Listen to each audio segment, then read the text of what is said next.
Olá, boa tarde, saudações yogicas. Vamos começar um novo ao vivo para falarmos para ouvirmos Prabhu Uttamesvara Dasa, nos ensinando a respeito da doutrina acerca dos 4 Kumaras, um assunto de espiritualidade acentuada, e eu gostaria muito de poder conhecer um pouco mais a respeito desse tema, sobre a leitura da doutrina Vaishnava, que é a especialização palestrante de hoje. Aguardar aqui a entrada dele. Enquanto isso, eu vou adiantando a apresentação do nosso palestrante. O Uttamesvara Dasa é discípulo de Purushottama Swami, natural de Belo Horizonte, residiu por algum tempo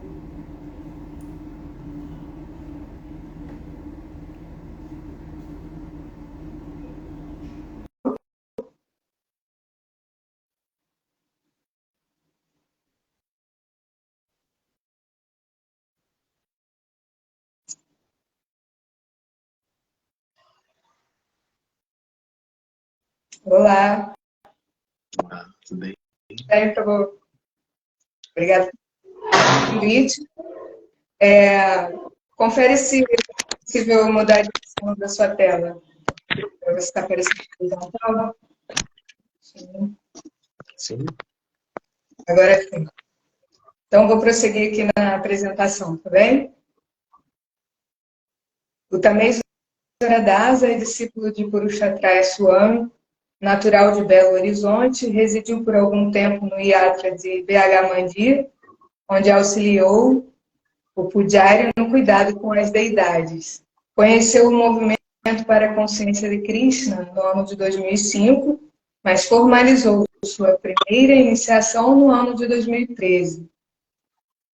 Sua segunda iniciação se deu no ano de 2015, na ecocomunidade Goura Vrindavana, em Paraty, Rio de Janeiro, onde morou e acompanhou seu mestre espiritual, servindo-o em suas viagens. Praticante de Bhakti Yoga e estudante das escrituras Vaishnavas, distribuiu livros de Prabhupada por várias cidades do Brasil. Atualmente reside em Paraty, é microempresário e administra o grupo Consciência de Krishna no WhatsApp, que é um grupo maravilhoso, excelente. Seus áudios são muito, muito bons. Eu gostaria também de parabenizá-lo pela sua última palestra, pelo canal da Mayapur TV Brasil, e muito nos prestigia e nos enriquece, né, culturalmente. Com gratidão, Prabhu, vamos falar sobre, vou ouvi-lo falando sobre os 4 Kumaras.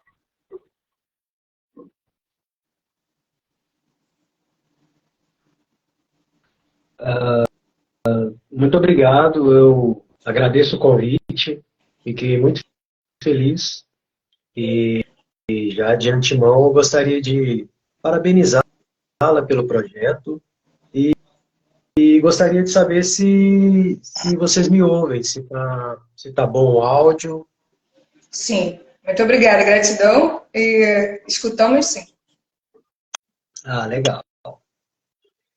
E esse tema voltado para os 4 Kumaras é um tema muito interessante, pois não tem muitas referências, né?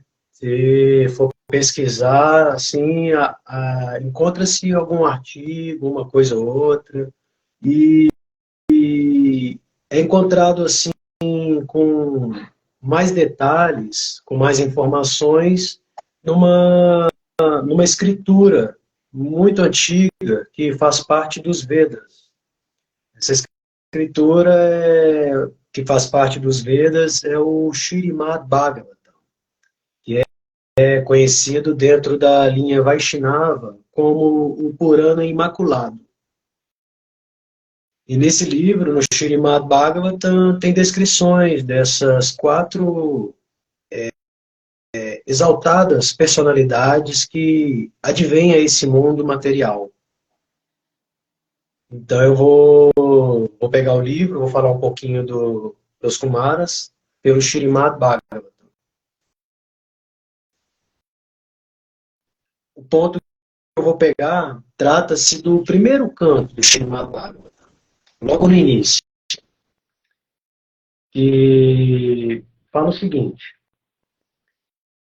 e, primeiramente, no começo da criação, havia os quatro filhos solteiros de Brahma, os Kumaras, que, estando sob voto de celibato, submeteram-se a rigorosas austeridades para a compreensão da verdade absoluta.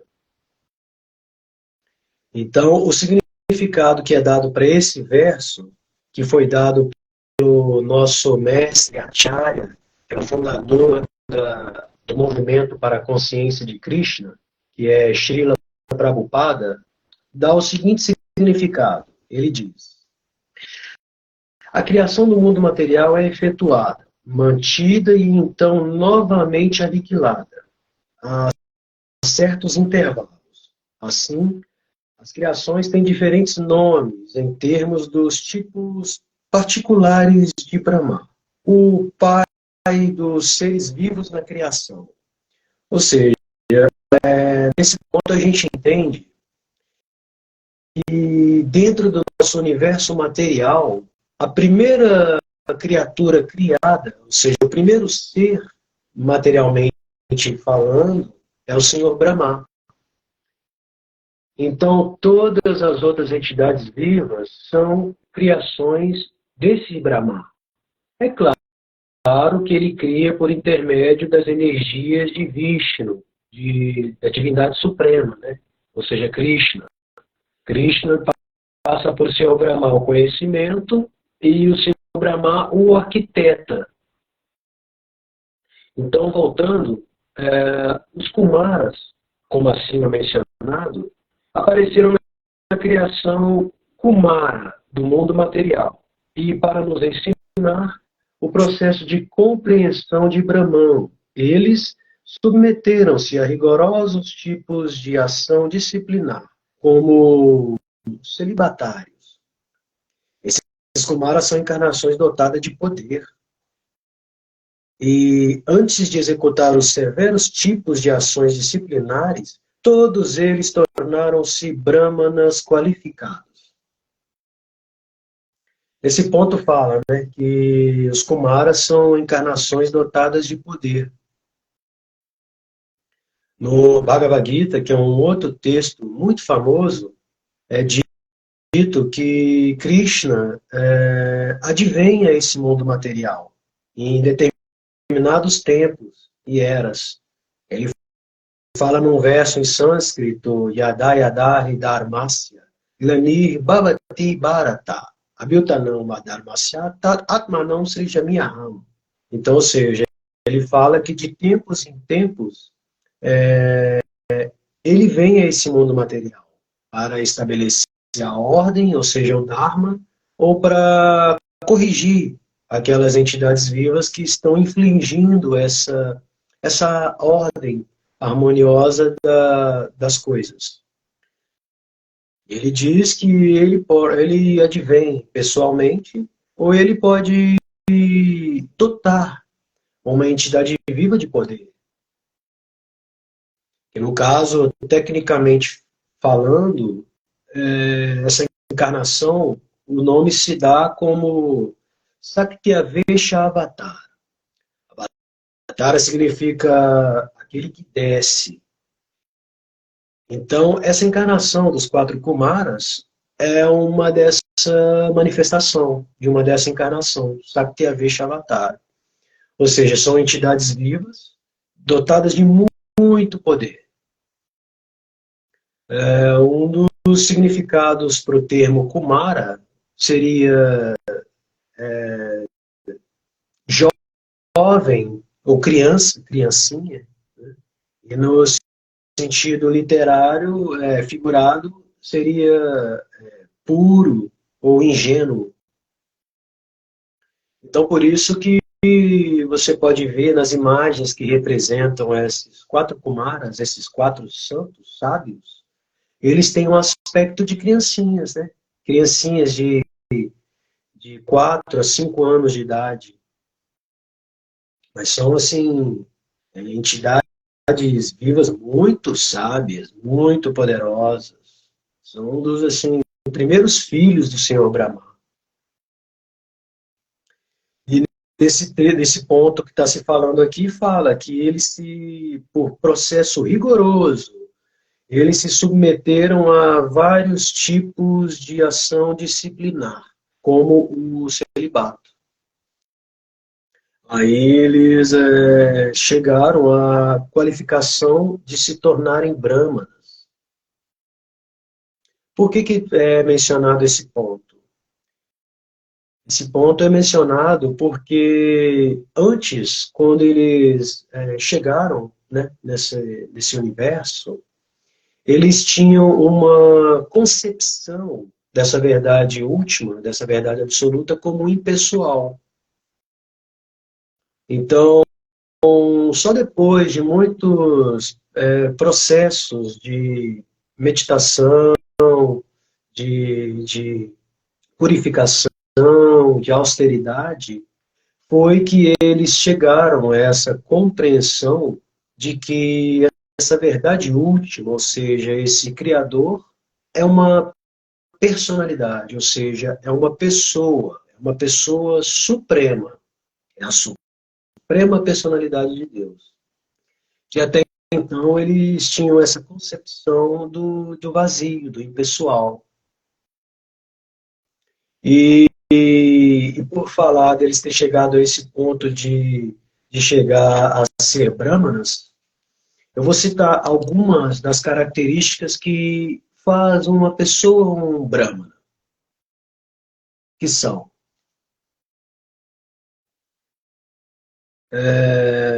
neste mundo, os brahmanas fazem um exaustivo estudo de todos os Vedas e, porque assimilam as conclusões védicas, também devem ser considerados os Vedas personificados.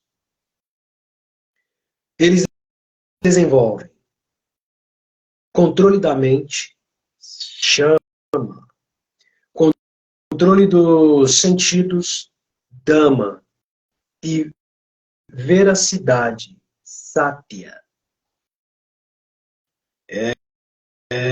Eles descrevem o significado autêntico dos Vedas e, por misericórdia, anugraha.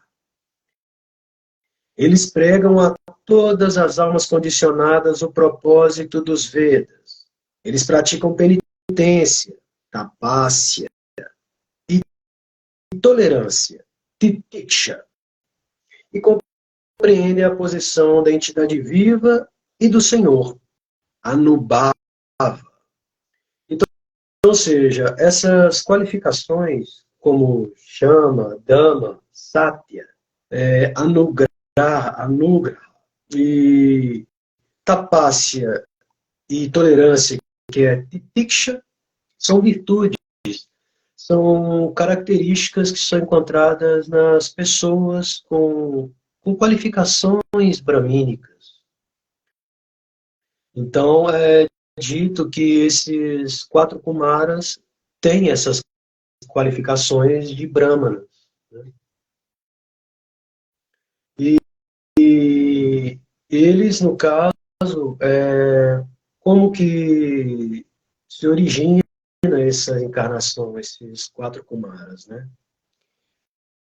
Eles é tido como essas criancinhas, né? Como os Kumaras. E é até interessante o ponto que uma criança não se limita a ela aonde ela pode ir, assim, no caso, assim, ela tem algum interesse, ela não é, assim, proibida de, vamos supor, acessar algum algum local, porque ela não tem interesses secundários de querer tirar algum proveito, ou então de algum propósito que não seja, vamos dizer assim, ingênuo, né? A gente pode ver que as crianças às vezes chegam e adentram um lugar que tem que ter senha, né? Que tem que ter tem que ser pago um ingresso, e elas às vezes vão entrando e assim, as pessoas, os adultos acham aquilo até engraçado, né? Porque elas não têm imposição para isso. É claro que os mais velhos, os adultos, impõem por questão de protegê-las, né? Questão de, às vezes, é um lugar que não vai ser bom para elas, né? Mas elas podem ir e vir, né? Assim, é claro que sob a supervisão, né? Então, ninguém cria bloqueios para elas. Elas estão conhecendo, né? Então, nesse caso, desculpa. Sim, para fazer uma referência a essa questão que você nos explicou, eles mantiveram o celibato por vontade própria, se negando a procriar, né, a participar dessa multiplicação das formas, digamos assim, né? E isso, de certa maneira, os colocou numa esfera de propriedade, de maior purificação, digamos assim, e daí o sentido que esse exemplo seu nos oferece, talvez, né? Então, eu me recordo dessa questão, que eles, como filhos de Brahma, eles, não só pelo nascimento, mas eles se esforçaram em permanecer dentro dos princípios bramânicos e se negaram a participar dessa atividade procriativa. Talvez a vontade deles espiritual fosse de se manter numa esfera, né, de um poder criativo superior. Isso é uma questão. Você citou também, aí a minha pergunta, costuma-se vincular eles ao elemento do fogo, um elemento muito ligado à aspiração, né, espiritual. Eles teriam corpos ígneos? Isso é uma pergunta, né?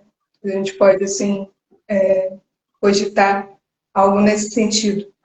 Você também citou o Anubhava, esse termo em sânscrito, cuja raiz, salvo engano, é Anu, e se você pudesse me dizer se Anu significa mais antigo. Outra questão sobre uma parte assim mais simbólica, né? Será que por conta desses 4 filhos tão especiais, o Senhor Brahma, ele muitas vezes é representado por 4 cabeças? E destes 4, um seria o líder, digamos assim, Sanat Kumara. A gente pode falar a respeito dele? Então, vamos lá.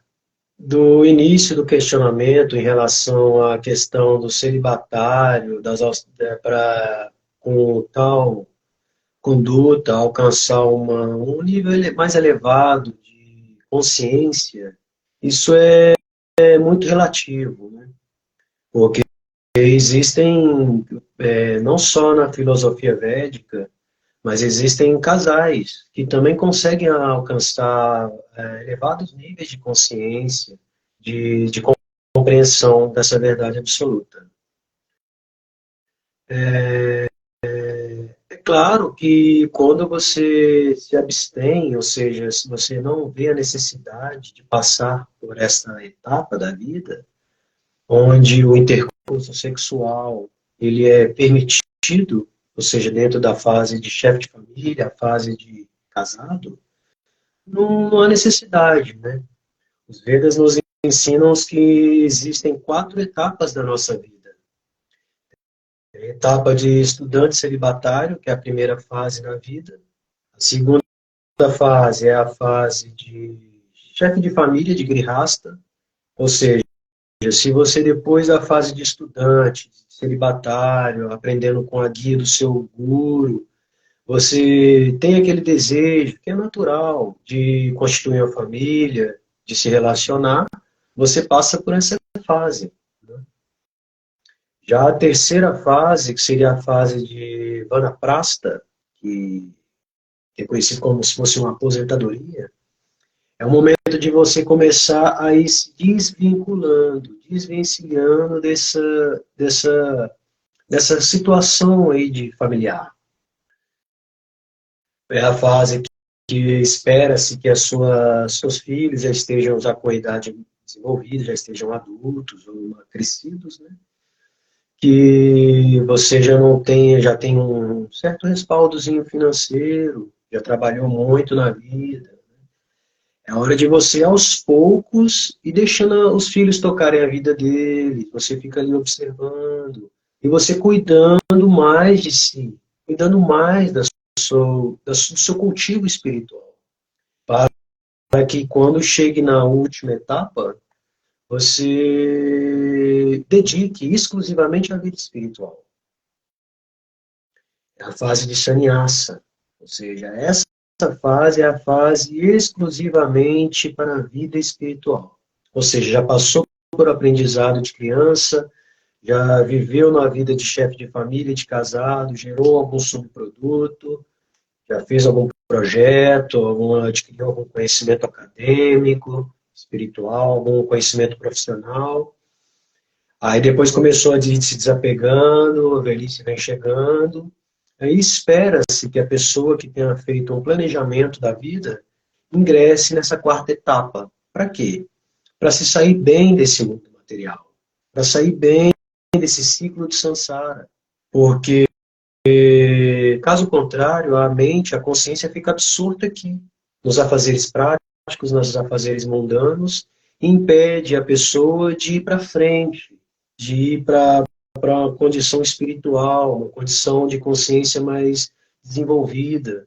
O apego é o principal fator que nos prende a esse mundo material.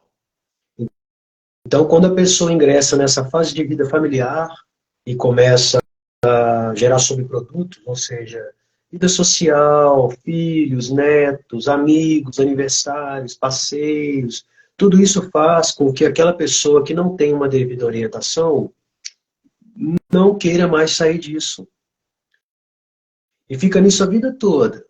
Cuidando dos filhos, depois quer cuidar dos netos, depois quer cuidar dos filhos dos netos, e quer participar de aniversário, tudo. Não estou falando que isso tem que ter algum problema, não tem problema. Pode visitar, pode acompanhar, mas tem que entender que o objetivo primordial da vida é se autorrealizar. A pessoa que fica presa nos conceitos de meu, e aquilo é meu, aquilo é propriedade minha, e aquilo é minha posse, ela está em completa ilusão. Então, no caso, voltando para os Kumaras, eles não queriam passar por essa fase porque eles já sabiam desses contratempos, dessas situações. E eles, como eles já eram pessoas elevadíssimas, são sábios, né? Os Kumaras são os quatro sábios. Né? Então, não queremos passar por essa fase, não. Né? Tem um ponto que fala o seguinte, eu vou falar um ponto do texto que corrobora isso que você falou. No começo, Brahma criou os quatro grandes sábios, que eles são chamados Sanaka, Sanandana, Sanatana e Sanat Kumara. Nenhum deles tinha desejo de adotar atividades materialistas, porque eram altamente elevados, devido a que seu sêmen era sublimado. Então agora eu vou dar o significado desse verso que foi dado por Prabhupada. Namo Vishnupadaya Krishna Prestaya Bhutale Shrimate Bhaktivedanta Swami Tinamine Namaste Sarasvati Devi Gauravani Pracharine Nirvishesha Shunyavadi Pachatyadi Shatarine Namo Vishnupadaya Krishna Prestaya Bhutale Shrimate Purushatraya Swami Itinamine Namaste Gauravrindavan Acharya Dhyana Palaya Premada, Prabhupada Simako Vedanta Shikshako Golokadham Prantaregata. Ele diz, embora Brahma criasse os princípios da necessidade por uma questão de necessidade, para aquelas entidades vivas destinadas à ignorância, pela vontade do Senhor, ele não estava satisfeito de executar tarefa tão ingrata. Portanto, ele criou quatro princípios de conhecimento. Sankhya, ou filosofia empírica para o estudo analítico das condições materiais. A yoga, ou misticismo, para a liberação da alma pura do cativeiro material. Vairagya, ou aceitação do completo desapego do gozo material na vida, para elevação à máxima compreensão espiritual. E tapas, ou os vários tipos de austeridades voluntárias, executadas para se obter a perfeição espiritual. Então, Brahma viu a necessidade de criar esses quatro princípios de conhecimento. Para você ver. Então, está chegando lá. E tem esse Sankhya, que é a filosofia. Esse Sankhya é a filosofia de Kapila Deva, que é a filosofia que, para você conseguir discernir o que é matéria e o que é espírito. Isso é um tipo de filosofia. A outra que é mencionada aqui é a yoga, ou misticismo. Né?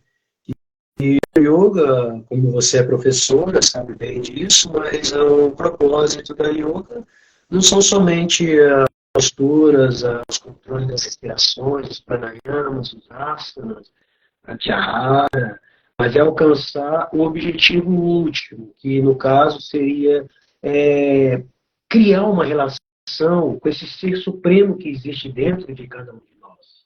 Estabelecer essa conexão. Yoga, né? Yoga da raiz yukti, ou seja, reconectar, religar essa relação. Né? A terceira que foi mencionado foi o Vairagya. Vairagya, como aqui falou, é um tipo de desapego do gozo material. Ou seja, mas não é uma Vairagya, no caso, no modo da ignorância, uma Vairagya artificial. Porque tem casos de algumas situações que a pessoa se dedica a tal tipo de renúncia, mas, assim, aquilo ainda é um desejo latente na mente dela, na cabeça dela. Externamente, ela renunciou, mas internamente ela ainda cultiva aquele desejo. Está entendendo? Então, no caso da Vairagya indicada, orientada aqui, dentro da nossa linha, seria a Vairagya ou seja, você pode ter as coisas, você pode ter acesso às coisas, mas com aquela mentalidade de que nada disso é propriedade sua. Que você vai receber, vamos supor, algum bem, alguma coisa de valor, mas vai empregar aquilo para que outras pessoas acessem esse conhecimento também. Você vai compartilhar aquilo de modo que aquilo seja mais produtivo para o desenvolvimento de outras pessoas. Né? E o quarto aspecto que está falando aqui nesse ponto seria o aspecto de tapas, ou seja, tapássia, que são vários tipos de austeridades voluntárias, que são executadas para se obter a perfeição espiritual. Então, é muito comum na Índia você ver as pessoas fazendo aqueles austeridades de ficar em pé por muitos anos, né? Tem aqueles que se dedicam a não cortar o cabelo. Isso é tudo forma de tapácia. Hoje, para a era moderna, muitas dessas são quase que impraticáveis. Não só pela questão do lugar e pela questão social, mas também pela mentalidade do homem moderno. Ele não tem tanta habilidade, tanto tempo e tanto assim situações favoráveis para executar tais tipos. Mas ainda é possível você executar as austeridades. O que a gente faz na nossa linha, por exemplo, 2 vezes por mês, a gente observa o jejum, que é conhecido como Ekadas. Nesse jejum, a gente se abstém de comer grãos, comer uma comidinha assim mais simples, limpinha, feita na hora. Ele dedica-se mais a cantar o nosso rosário de contas, o mantra Hare Krishna. Isso é uma austeridade, é uma tapácia. Ou seja, você ficar com o seu rosário de contas cantando todo dia, 1728 mantras Hare Krishna. Isso equivale o quê? Quase 2 horas. É uma forma de tapácia, não é mesmo? Levantar cedo é uma forma de tapácia. Então, o homem ele tem que ter essa prerrogativa. Porque aquele homem que não executa esses tipos de atividades, vivem de forma desregrada, ele é como se fosse um animal que só vive para comer, dormir, acasalar e temer. Né? Ele teme. O animal teme ao outro animal mais forte, teme ao que o homem, alguém faça mal a ele. Da mesma forma, homem. O homem teme perder a saúde, perder o dinheiro, perder a família. Então, assim, o que difere o homem dessa consciência animalesca, dessa consciência animal, é essa prerrogativa de fazer questionamentos filosóficos. Para onde eu vim, para onde que eu vou, da onde eu vim, né? Quais são as minhas possibilidades daqui para frente? Por que que uns estão sofrendo, outros estão desfrutando? Isso o animal não tem não para pensar essas coisas. Isso é uma grande misericórdia que o homem tem, que é com esses questionamentos que é onde ele vai conseguir buscar respostas, onde ele vai começando a dar um upgrade na sua consciência de modo a ir elevando ela aos poucos. Não é mesmo? Então, continuando aqui, fala que Brahma criou os 4 grandes sábios, Sanaka, Sanandana, Sanatana e Sanat, para confiar-lhes esses 4 princípios de avanço espiritual. E eles inauguraram seu próprio grupo espiritual, ou Sampradaya, conhecido como Kumara Sampradaya. Ou seja, então tem uma linha filosófica de raciocínio, é mais comum na Índia, mas que são fundadas pelos 4 Kumaras, que mais tarde foi conhecida como Nimbarka Sampradaya, para o avanço de Bhakti. Bhakti significa serviço devocional. Todos esses grandes sábios tornaram-se grandes devotos, pois sem serviço devocional à personalidade de Deus, não se pode obter êxito em nenhuma atividade de valor espiritual. Olha que interessante. Então, eles desenvolveram tudo isso para poder acessar o quê? Bhakti, que é esse serviço devocional. Então, ou seja, todo o conhecimento que nós cultivamos, todas essas técnicas, essas práticas, tem que culminar nesse serviço devocional. Porque, por constituição, nós somos servos eternos. É uma natureza do ser humano servir. Ele serve às pessoas ao seu redor, a mãe serve ao seu filho, no meio social, profissional, ele serve ao seu superior, seu gerente. O posto de gasolina, o frentista te serve. Então estão todos servindo. O marido serve a esposa serve o seu marido, seu esposo. Porque é natural da alma servir, ela sente gratificante você servir. A mãe servir o filho, ela sente muito prazer nisso. Então, temos que entender que essa questão do serviço, do servir, é o nosso dharma, é a nossa ocupação. Só que temos que entender que quem é digno do nosso serviço é o servidor. No caso, seria Deus, Krishna. Porque existe Krishna, que é o servidor, que é quem nos criou, que é quem nos dá todas essas possibilidades, e nós somos servos. Se você analisar, por exemplo, Krishna é o servidor, nós somos os servos. O que tem no caminho entre o servidor e o servo? Tem uma coisa, tem uma lacuna aqui no meio. Porque Krishna é o servidor, é quem deve ser servido. O servo serve ao seu amo, não é verdade? Então, Krishna é o servidor e nós somos os servos. O que está no meio do servidor e o servo é o serviço. Se não tivesse esse link entre o servo e o servidor, não tem relação nenhuma. O que faz um servo e outro servidor é o serviço. E esse serviço, trazendo para a filosofia, seria a Bhakti Yoga. É o serviço que Prabhupada colocou como serviço devocional. Então, esse serviço devocional, ele só pode ser experimentado, ser praticado, quando a pessoa avança um pouco mais a sua consciência para um nível, como é dito aqui, de Brahmana, que depois de fazer austeridade, de fazer yoga, de fazer penitências, ele acessa esses níveis. Aí sim ele pode desenvolver esse serviço devocional para a personalidade que é digna desse trabalho. Não que nós vamos negligenciar os nossos serviços, os nossos cuidados com os nossos entes queridos. Não, eles vai ter o nosso serviço também. Mas a pessoa primordial, a pessoa digna desse serviço tem que ser nutrida.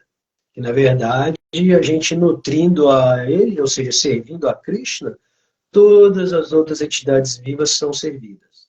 É como você regar uma árvore. Quando você vai regar uma árvore, você não rega cada folhinha da árvore. Você vai direto na raiz, não é mesmo?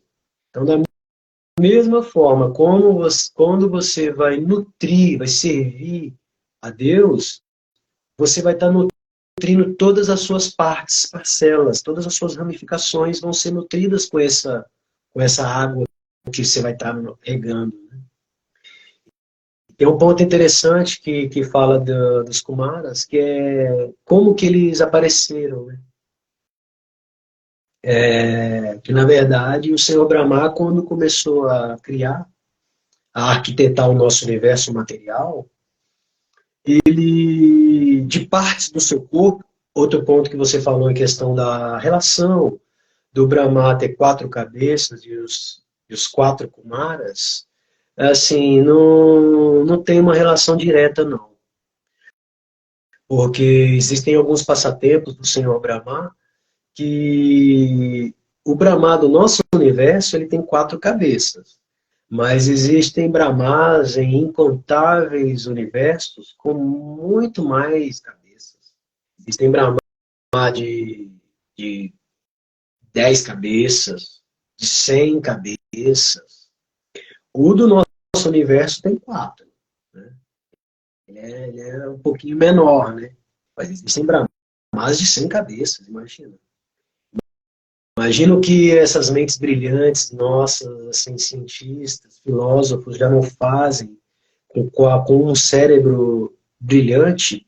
Imagine 4. O Brahma, ele pode, com uma cabeça, ele recitar os Vedas, com outra, cantar o mantra Hare Krishna, ininterruptamente.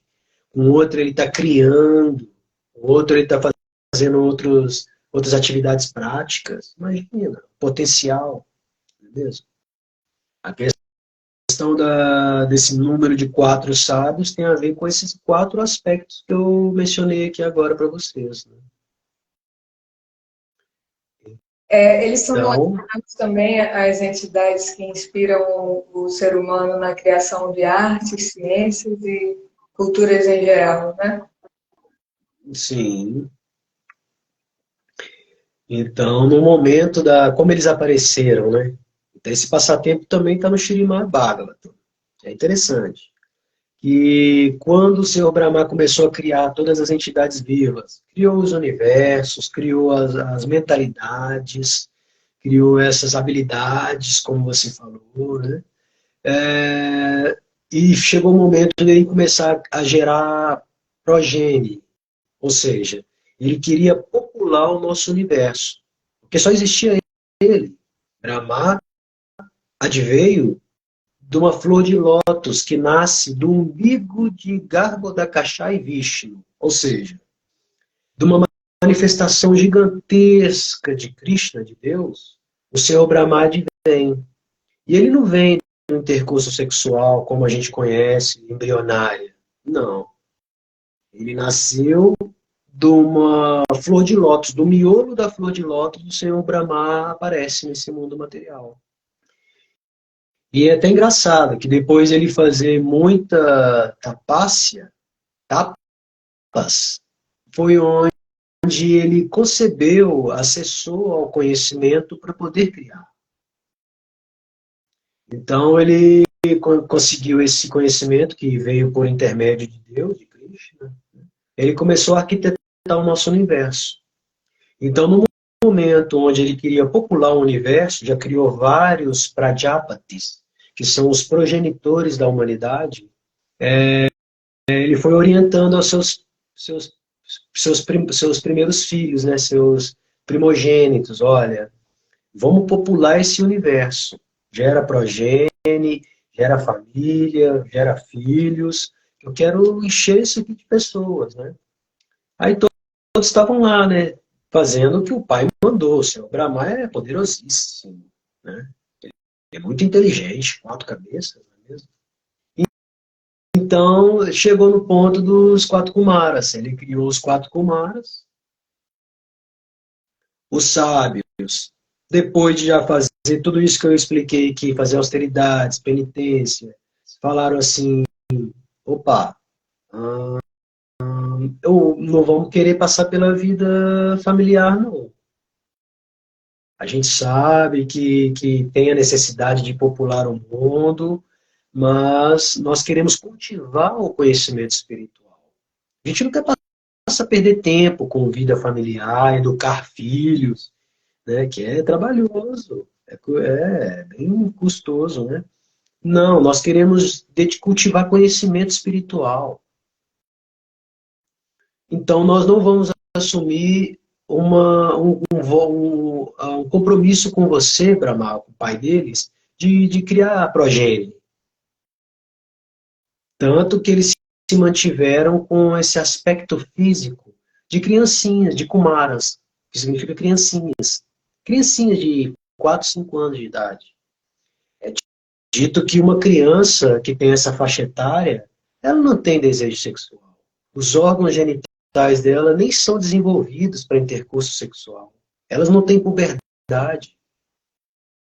Então, elas se mantiveram com esses corpos, mesmo sendo criaturas assim, já com bastante idade, muito sábios. Mesmo assim, eles se mantiveram com aquele corpo, que é um corpo que não tem nada a ver com luxúria, nada a ver com vida sensual, né? Aí, nesse momento que eles falaram isso para o Senhor Brahma, olha, pai, a gente não vai querer entrar nessa de vida familiar, não. A gente vai querer ficar cultivando vida espiritual, vamos dedicar as nossas práticas, ser fiel a você e não vamos querer ter família, vida familiar, não. Nesse momento, o Senhor Brahma irou, ficou iradíssimo, e até então ele nunca tinha irado, porque esse sentimento ainda não tinha sido sentido pelo Senhor Brahma. Ou seja, é tudo na criação, né? É tudo no início, bem no início, né? Aí nesse momento que o Senhor Brahma assim irou, ele recebeu um não dos seus filhos, né? Porque os filhos nunca tinham recusado um pedido do pai. Nesse momento, Brahma irou, do meio das suas sobrancelhas, no terceiro olho, manifestou uma criança azulada. No caso, é o aparecimento do Senhor Shiva, que veio da ira.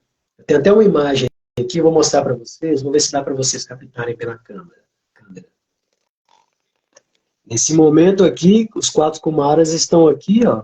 Tá vendo? 1, 2, 3, 4. Eles estão aqui. E nesse momento, o Senhor Brahma falou para eles procriarem. E eles falaram que não, rejeitaram. Nesse momento, olha aqui um bebezinho azul saindo do meio da sobrancelha de Brahma. É a manifestação do Senhor Shiva. Então, ou seja, o Senhor Shiva, que é uma divindade muito famosa também na yoga, nos Vedas, né? Uma grande personalidade, Mahadeva, né? Ele é irmão mais novo dos Kumaras. Sabe, você vê que legal.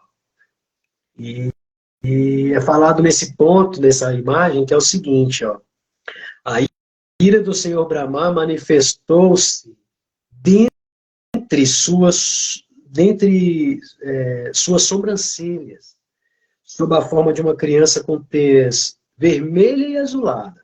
Esta criança era Rudra Shiva, a encarnação da ira. Então, o Senhor Shiva nasce dessa forma. Então, a gente já, aproveitando o gancho, a gente está tratando dos irmãos mais velhos dele, que são os 4 Kumaras, são os irmãos mais velhos do Senhor Shiva, né? Que no caso é a encarnação da ira. E ele, assim, é uma pessoa muito pacífica, o Senhor Shiva. Ele é muito bondoso, está sempre em meditação nos Himalaias, está sempre em Samadhi, sempre pensando em Krishna, mas no momento da aniquilação final, na hora que ele despertar do transe, que ele começar a dançar, aí, né, os universos começam a se colapsar. Tem um outro ponto legal em relação aos Kumaras, foi que eles, como eu falei no início, que eles eram impersonalistas, eles ficaram sabendo que não, que isso era um equívoco, que Deus, a divindade suprema, tem o seu aspecto pessoal, que é o aspecto original, primordial. E eles, por não ter conhecimento, né, tudo muito no início da criação, até o próprio Senhor Brahma nunca tinha visto a divindade suprema pessoalmente até então, né, depois que ela se manifestou para ele. Então, os Kumaras começaram a fazer viagens. E eles são yogis perfeitos. Eles conseguem fazer viagens extraplanetárias. Ou seja, eles conseguem viajar de um planeta para outro, de um universo para outro, sem o uso de máquinas, sem o uso de vimanas ou naves espaciais. Eles conseguem fazer viagens usando o seu próprio corpo. Então, numa dessas viagens, eles foram viajando de universos a universos até chegar em Vaikunta, que são os reinos espirituais. Ao chegar nesses reinos espirituais, eles viram que tinha um porteiro lá, que para barrar a entrada, né? Só entra lá quem tem uma certa qualificação, né? Então, eles tentaram adentrar. Como eu te falei, que as crianças, elas entram, elas não têm restrição, elas vão entrando, né? Então, quando eles foram entrar, o porteiro, que é Jai e Vijay, porteiro do Senhor Vishnu, os barrou. Falou, não, você não pode entrar aqui. Mas como assim, tudo? Aí houve todo um contratempos, toda uma lila, vamos dizer assim, para ocorrer o que Krishna já estava querendo, que no caso esses 2 porteiros iam passar por um processo de encarnação que eles teriam que vir aqui na Terra. Para isso, os 4 Kumaras os amaldiçoariam por ter ficado tristes, por ter sido negado o seu acesso. Porque eles não só eram crianças, como eu falei, criança entra em qualquer lugar. E a questão, assim, eles eram sábios, eruditos, super elevados. Eles tinham direito, né? Mas tem todo um contexto que Krishna cria para acontecer esse passatempo, o qual, depois de o Senhor Vishnu depois veio, apareceu no portão lá, para intermediar todo esse questionamento aí que eles viram, tá. A divindade suprema está aqui, ela existe, ela tem a sua forma original. Ela não é um vazio, ela não é um abstrato somente. Ela tem a sua forma pessoal. Na verdade, Krishna, Deus, ele tem três aspectos, né? Ele tem o seu aspecto Paramatma, que é o seu aspecto localizado no coração de toda entidade viva, que é aquele que acompanha a alma, a entidade, testemunha. Ele tem o seu aspecto Brahman, que é o seu aspecto refulgente, impessoal, é o seu brilho corpóreo. E ele tem o seu aspecto Bhagavan, que é o seu aspecto o qual emana todas essas características. É o seu aspecto pessoal. É Satit Ananda, ou seja, conhecimento, eternidade e bem-aventurança. É o seu aspecto Bhagavan de Deus, de Krishna.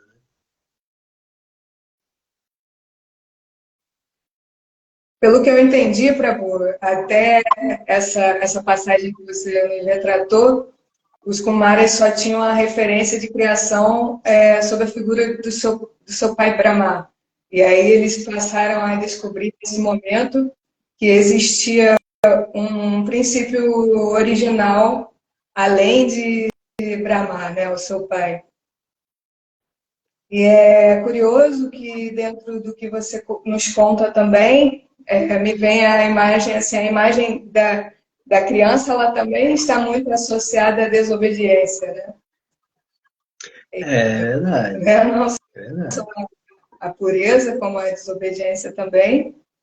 E o interessante, eu acho que a sabedoria, ela contempla não só o conhecimento, a inteligência por si mesmo, mas também essa parte amorosa, né? E de desprendimento em relação a um interesse egoístico. Então, daí a sabedoria, ela ser aquele atributo, né?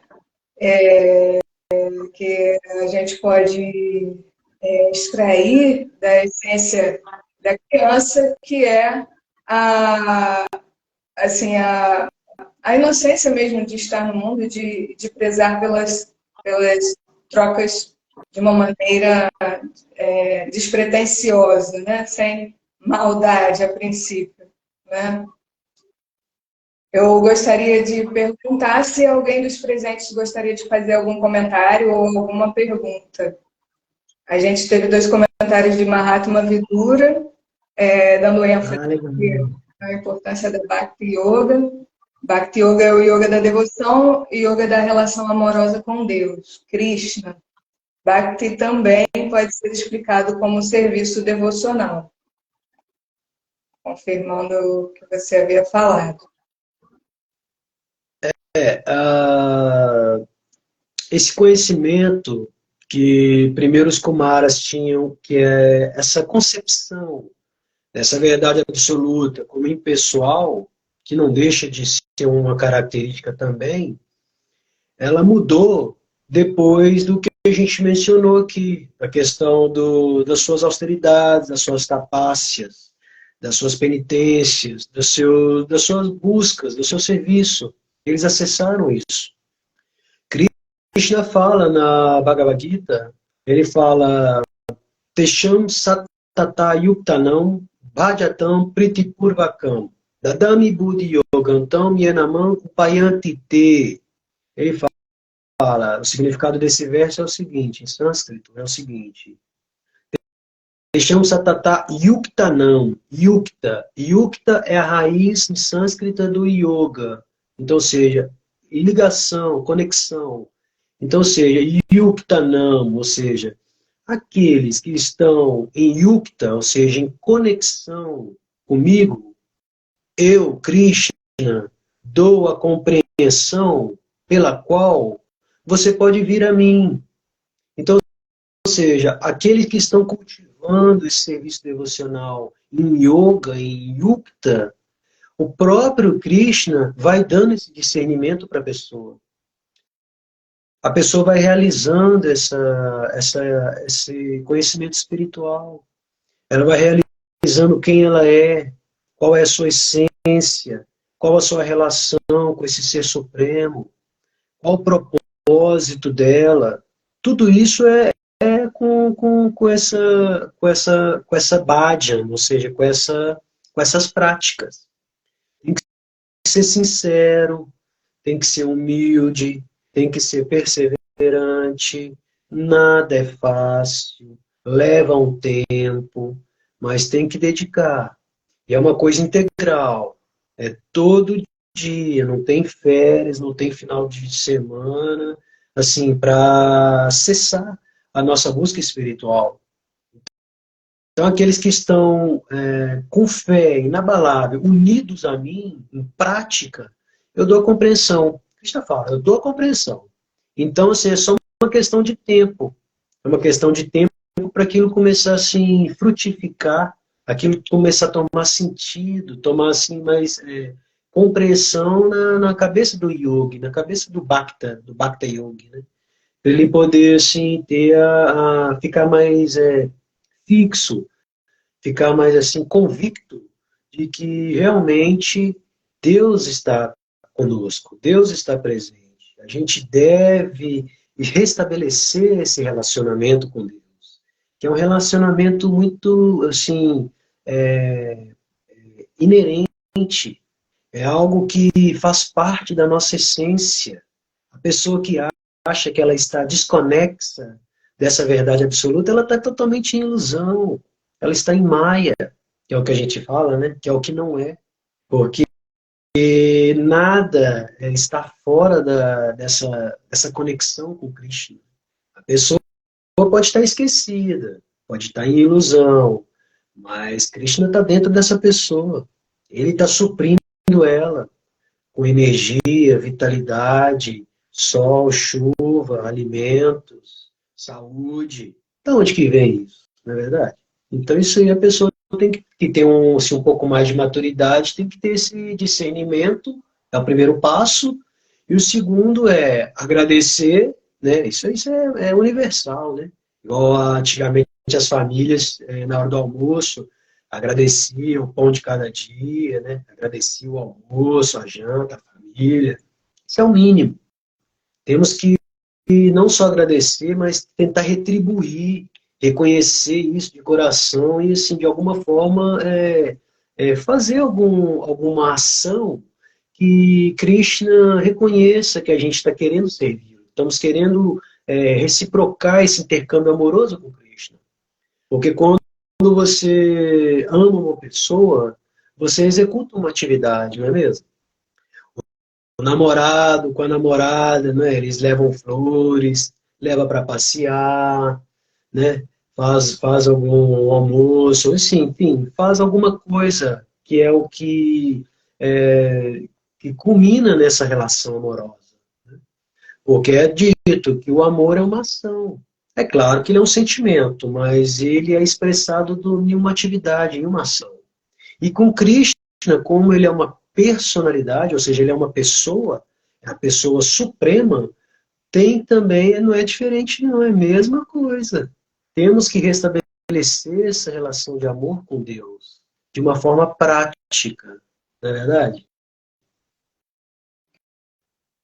Prabhu, quero agradecer muito a sua presença, principalmente para falar de um tema tão importante assim, e que essa força, essa perseverança, né, essa vontade de estar sempre aprendendo, conhecendo um pouco mais, e de preferência com base na relação amorosa da alma condicionada com Paramatma, né, ou Bhagavan, ficamos super alma, possa estar sempre nos inspirando no dia a dia. Então, agradeço imensamente a sua presença no nosso selo aqui em conjunto.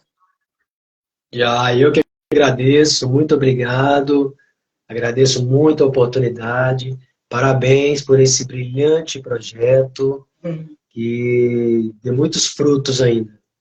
Gratidão, parabéns a você pela sua caminhada, essa sua jornada, que seja de muita luz, muito sucesso e conhecimento.